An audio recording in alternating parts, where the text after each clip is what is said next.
Good morning guys, কেমন আছো? আশা করি তোমরা খুব ভালো আছো, আমি খুব ভালো আছি। চলো আজ সকাল সকাল একটা নতুন ব্লগ নিয়ে শুরু করি। যাচ্ছে এখন ছেলেকে ওই বাড়ির থেকে নিয়ে আসতে। চলো দাদা, দেখতে থাকো।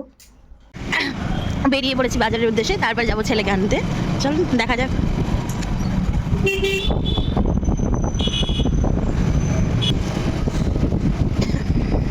এটা হলো বড় বাজার মাঠ।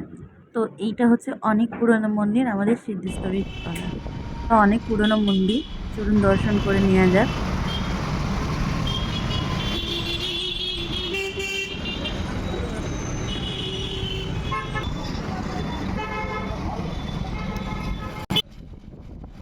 আমরা যাব নেতাজি বাজারে। নেতাজি বাজার দেখুন, ভালো লাগবে। Stay tune.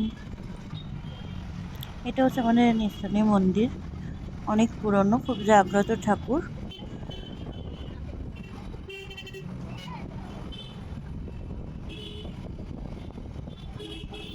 আমরা বাজারের মধ্যে ঢুকে গেছি। ও এবার বাইকটা রেখে দেবে, এবার বাজার করতে। এই যে আমাদের নেতাজি বাজার, রেলওয়েজের সব থেকে বড় বাজার এটা। এটা হচ্ছে মাছ বাজার।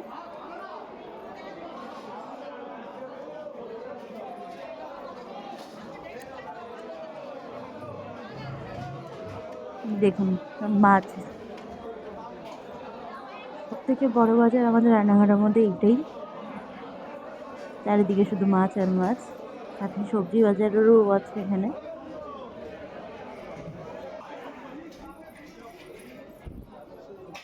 আমরা যাচ্ছি মাটন কিনতে। চলুন মাটনের দোকানে যাওয়া যাক।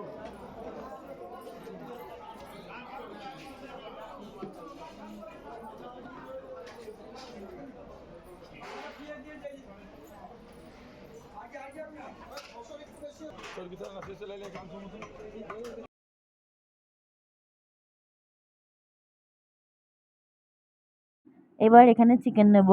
এখানে সিস্টেমটা কেমন জানেন? এটা মেশিনে কাটা হয়। এই যে দেখুন, চিকেনটা এখানে মেশিনে কাটাবে, হাতেও কাটবে।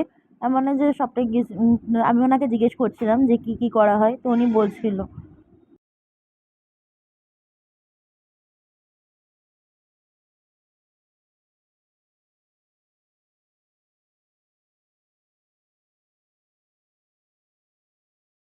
চলুন, আমাদের চিকেন নিয়ে হয়ে গেছে।